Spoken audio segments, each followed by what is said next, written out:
And what gives you Clubhouse kids the right to come to our dining hall? You don't live here. Sam, what are you doing? So you can't eat here. Dear White People, a racial satire about being a blackface in a mostly white place. Hey guys, I'm Eman Redwan. Thank you for tuning in once again as I take you on another Hollywood adventure. More than just dealing with racial issues, Dear White People also addresses identity issues millennials are going through. I got to sit down with the two lovely ladies who star in this film, and we discussed their initial reactions to the script, the effects of social media, and their own Dear White People moments. You don't want to miss this. Let's roll the tape. How are you guys? So good. I'm sure you guys are super excited. Yes. Yeah, we are.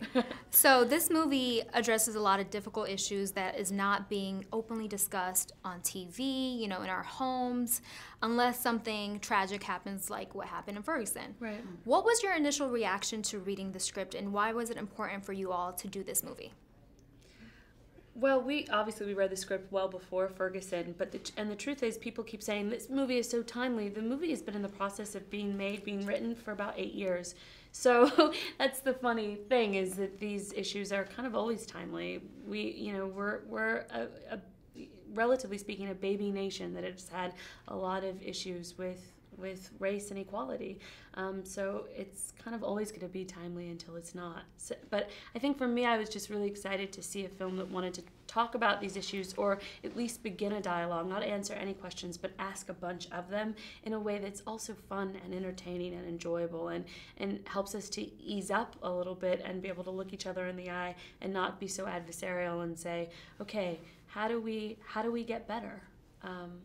That's why I was so taken by the film when I read it.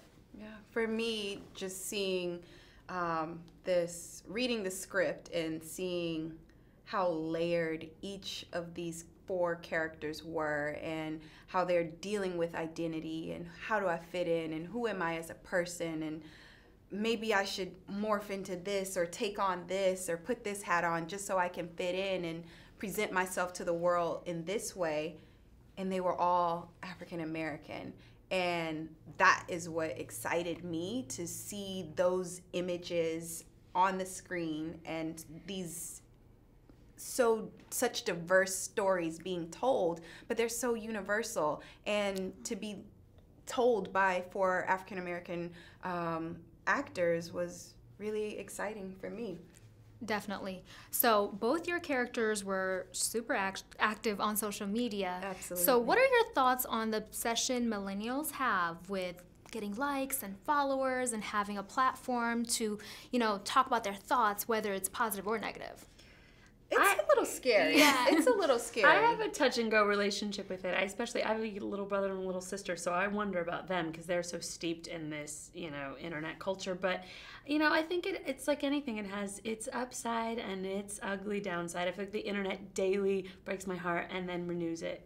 But I think the cool thing about the sort of selfie culture, when you think of an artist like Frida Kahlo, she was like the original selfie master. She was painting portraits of herself that taught us about what it is to be human. So I think I look at the internet sometimes, and there are cool women that are doing things for, plus size, to say like being in your skin is beautiful regardless of what skin you're in.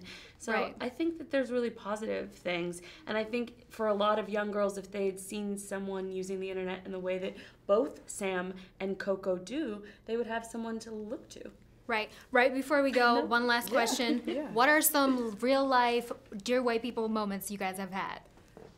Definitely the touching of the hair. I was saying when we were going to premiere this at Sundance, I went with these beautiful kinky twists, and they were in this elaborate updo. And the first step on Main Street, someone came up to me, and it was we like to do it in slow motion. Like, not today, baby doll, not today. Don't touch the hair. But the reason that it's bothersome is because it makes me feel like I'm your pet, and that's not okay, and I don't want to be made to feel like your pet. I don't come touch your hair. I don't come touch you. I don't know you.